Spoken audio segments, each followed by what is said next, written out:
The land of thousand hills, urw'imisozi igihumbi. Aho waba uherereye mu gihugu cyangwa inyuma y'igihugu, ku isi yose u Rwanda rurazwi. Yego koko rurazwi. Ruzwiho ibyiza byinshi, ariko ruzwiho kuba rufite nature, rufite ubukerarugendo bwinshi bugiye butandukanye, kubera bufite imisozi. Ariyo mpamvu rwiswe urw'imisozi igihumbi. Si imisozi gusa, habaho ibibaya, habaho imigezi, hakabaho ibiyaga. Uno munsi ngiye kuganira ku misozi. Imisozi mu Rwanda bafite cyangwa se dufite yabonetse ite, yaje ite. Imisozi si yose gusa uragira amahirwe yo kumenya imisozi yose, kuko ndibuze kukubwira Karisimbi. Karisimbi iririye, Karisimbi ni iki, Karisimbi imara iki abanyarwanda. Nizo umwanya rwose umpereze byose byatuma nkurikirana. Ubundi ngo viri muzi ni muzingo, je ningiye mu muryango w'amateka maze nterura ibitabo kugira ngo ngumenyere byinshi kuri Karisimbi ndetse n'uko imisozi ibonekamo. Je DJ ibibe byose. Ubu Butare Media, ikiganiro n'umuryango w'amateka. Guhaye ikaze. Kwisi buri kintu kihari kibonekaho cyose cyararemwe. Nibyo koko abantu ngera uko babwira, cyangwa si wowe uhari kubera ko waremwe. Adamu yarahari. Mu kuhaba Imana imaze kumurema nyine irangije iravuga ati nakuremera umufasha. Niko gufata Eva, irangije ifata Adamu nyine ifata urubavu rwe ikuramo Eva. Eva aboneka ucyo umugabo n'umugore barahaba. Na n'iyi saha turahari. Isi yose ifite amagana y'abantu. Babayeho bafite ibibatunga, babayeho hari aho baherereye nyine kubera ko ku isi hari ibintu byinshi. Ibyo byose nyine byarahabaye, birahari, bifite inkomoko. Maze si imisozi yabonetse ite? Iyi Karisimbi ngiye kugarukaho nkavuga yaba yarabonetse ite? Isi ubwayo turiho twirirwa tuzengunuka y'isi dutuyeho, niyo ngiye kugarukaho tumenye ukuntu ibintu bihari, ibi biri aha ngaha, ibi biri iwanyu, ibyo byose wiri kubona umenye ukuntu byabonetse. Cyane cyane ku misozi, cyane cyane Karisimbi. Karisimbi ni umusozi umwe mu myiza igihugu cyifitemo, cyangwa si umwe mu birunga isi yose itunze, umwe mu birunga birebire mu gihugu ndetse no muri Afurika ndetse no ku isi, kuko ubwo Karisimbi uko imeze kwingana ifite umwanya iherereyeho waba uri ku isi, umubare wayo, haba muri Afurika ifite umubare wayo, ndetse no mu Rwanda kubera ko yabayeho. Isi nakubwiye ko ifite ibintu byinshi bitandukanye bifite uko byabonetse. Imisozi yabonetse ute? Karisimbi yabonetse ute? Uburyo yabonetsemo hari ico bita molten materials. Molten materials ni imbaraga z'umuriro z'umurengera, izi zishobora kuba zituma tubona imitingito, tukabona iruka ry'ibirunga. Izo imbaraga zibamo hasi z'umuriro. Ibirunga iyo byarutse, uwo muriro uturuka muri Kreta, ukabona Nyamuragira yarutse, Nyiragongo yarutse, ndetse n'ibindi birunga bitewe naho uherereye ku isi. Ibyo biruka, uwo muriro wakwibaza ngo hari abacanye munsi. Oya, umuriro ubuhari nyine, twirirwa tugenda hejuru y'umuriro, usibye ko uri muri mayiro nyinshi uvuye hano ku butaka turiho. Ico bita isi ariyo turiho ifite ibice bitatu. Hari ico bita if crust. Aha tugenda ni kuri if crust. Nyine aha dufite ibihingwa kuri ubu butaka dutuyeho, aha amazu y'abatuye ni if crust. Mo ntani wamanuka hari ico bita mantle. Mantle ifite ibice bibiri, Sierra and Sima. Sierra and Sima ni uburyo tubonamo amarandifomu menshi nayo yabaye cooling, cyangwa si yazimye yapfubye, yarangiza akaba amazahabu, akaba diama n'ibindi byinshi by'ubukungu twirirwa ducukura. Iyo tugeze muri kiriya gice tuyabonamo, hariya nico bita mantle. Munsi hakaza ikindi gice kiri hasi ya byose, harico bita core. Core nayo ikagira uduce tubiri, ikagira ico bita inner core na outer core. Iyi core urumva ifite ako hejuru nako hasi. Ako hasi ko ubundi bonekamo umuriro, ariko ako hasi gafite umuriro mwinshi cyane, ariwo tubona utezi ibyago byinshi ku isi, birimo no kuruka kw'ibirunga. Aka gace uko mbikubwiye rwose gafite umuriro mwinshi, ariko munsi hakabamo imbaraga nyinshi zikoresha uwo muriro, ushobora gusunika zigakurura. Hari imbaraga izo bita tectonic force, hari izo bita compression force. izi mbaraga zitera rizatingi ku isi. Iyo umuriro w'umunsi uri gusunikana, birumvikana isi ibiri gushekinga, rimwe twumva imitingito, tukumva n'ibindi bigiye bitandukanye, rimwe tubona nyine igiruka ry'ibirunga. Iyo bibaye ibirenze cyane, za mbaraga zigasunika biremereye cyane, nta kabuza bigera ku isi. Iyo hantu hasadutse cyangwa se hagize ingaruka kubera izo miriro, hari ikintu bisiga, hari ishusho, hari landform. Landform is a specific shape of the earth surface. Ni uburyo ahantu hasa hateye, ukomeze ahaturi, ahuri hateye ukwaho. Byajute nyine iyo landform ufite hari impamvu yabonetsemo, niyo miriro, niyo molten materials ibirimo hasi ituma iyo sura tuyibona uko iteye. Uburyo bikoramo, bikora mu buryo bubiri, hari cyo bita fold na faulting. Ni uburyo bwinshi ariko bwose buri include kuri fold na faulting.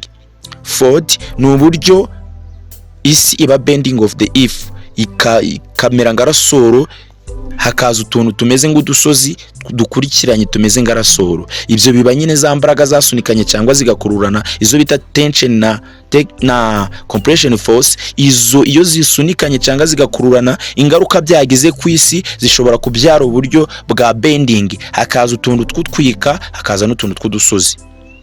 Ibyo byo ni ukuri. Hari n'uburyo bwitwa fault. Fault ho ni broken down of the earth surface, isi igasaduka.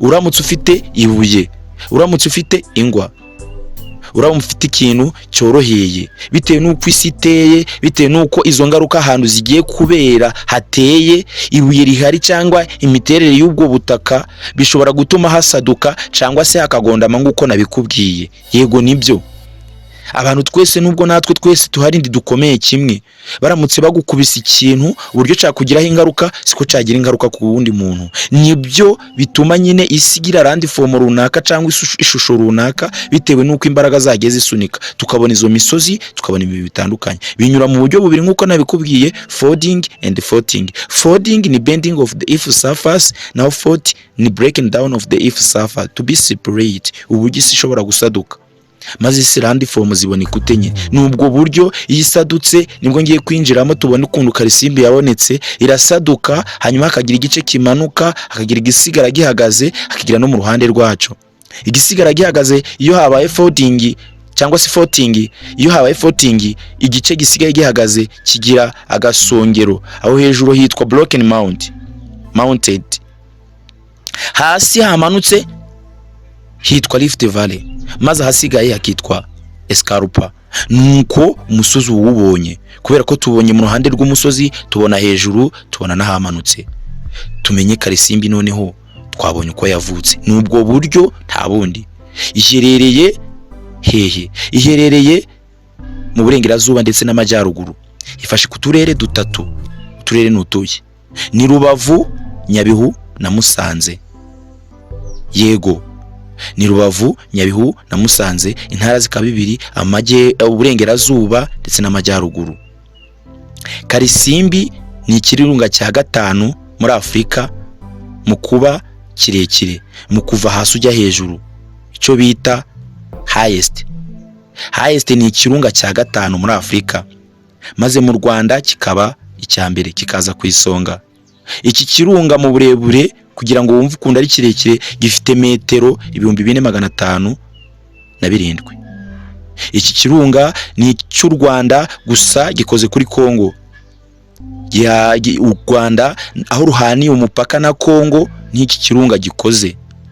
Iki kirunga gifite uburyo ishamba ryacu riteye, rifite ibintu byo twakwita amakusha, uburyo bugiye bugerekeranye. Ishamba rya mbere ukavuga uti ndarirangije, ukagera mu rindi shamba ukabona hari uko riteye, ukagera ahandi hantu ukabona hari uko hateye. Bavuga ko ari uburyo bugeze kuri butandatu, gusa kamvuge bumwe muri bwo. Hari uburyo hejuru ku isongero hahora hahehereye hafite ibintu by'urubura, glacier. Urwo ni urubura ruhoraho cyane cyane mu gihe cy'ubukonje, mu gihe cy'imvura. Mu gihe mu Rwanda turi mu gihe cy'imvura, igihe imvura iri kurwa, tuba twifitiye urubura hejuru kuri Karisimbi. Igice gikurikiraho ni igice cy'ibyatsi bidakura cyane, ibi twita umucaca, umunigi n'ibindi byatsi bidakura ngo birenge, bihora biri hasi nyine.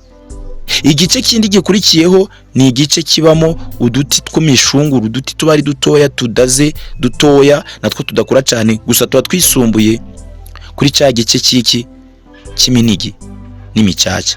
Hagakurikiraho igice bita urugano.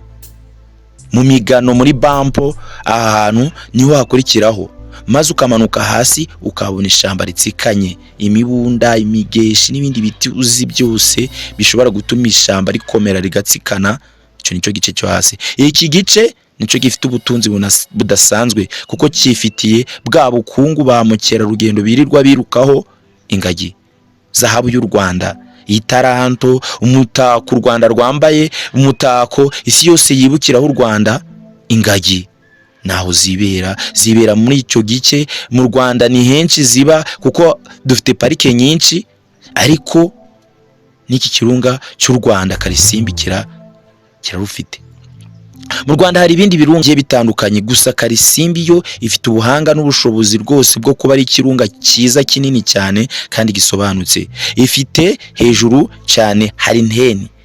Iyi nteni ifite akamaro kanini cyane. Ifite akamaro kubera ko ihuza uturere nka Musanze, Rubavu na Nyabihu ndetse n'uburengerazuba muri rusange cyangwa amajyaruguru, kubera ko FM cyangwa se uburyo bashobora gucuranga iradiyo babikesha uriya munara uri hejuru.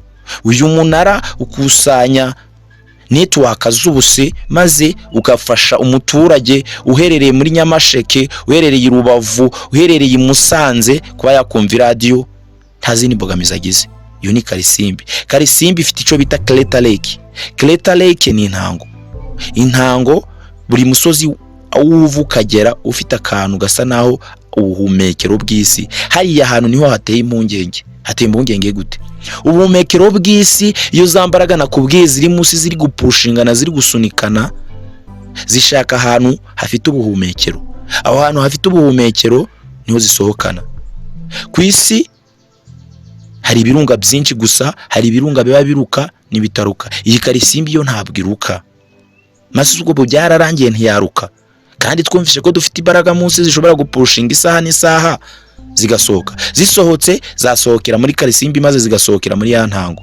Iyi ntango dusanzwe kumva ko cyangwa se tuzi ko ibamo amazi. Aya mazi afite connection, ahuye neza n'amazi aba mu Kivu. Bivuze ko amazi ari muri Karisimbi muri ya ntango ashobora nayo kuba yagira gaze metane. Iyi gaze metani ituruka hariya mu ntango ikaba ihuye n'ikivu. Iramutse gaze metani na ya mahindure dukunze kubona kuri Nyamuragira, kuko ni ibirunga byegeranye, biramutse bigize connection bikagira ukuntu bisunikana, nta kabuza byasohokana mu kirunga cya Karisimbi, maze abantu tukagira ibyago.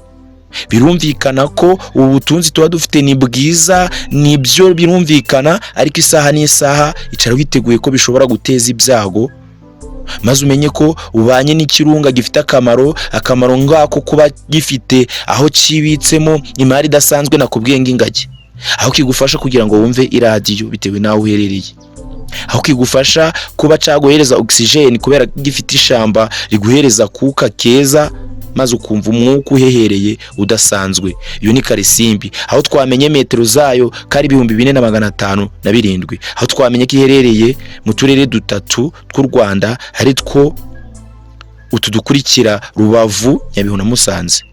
Ikaba iherereye ifashe ku majyepfo n'amajyaruguru mu Rwanda. Ikaba iri muri East Africa, muri Afrika y'Uburasirazuba. Ikaba ikoze ku Rwanda ndetse na Kongo. Ni umutungo w'u Rwanda ariko ikoze ku mupaka wa Kongo. Ikaba ari ikirunga ca gatanu mu burebure uva hasi ujya hejuru muri Afrika. Kikaba icya mbere ku isonga mu Rwanda. Iyo ni Karisimbi. Kimwe n'ibindi bintu ushobora kuba wifuza ko ngubwira, ni jede bibe byose nabikubwira ngakuvira imuzi n'imuzingo. Akantu gasobanutse kadasobanye n'ahandi wagakura atari ku Butare Media.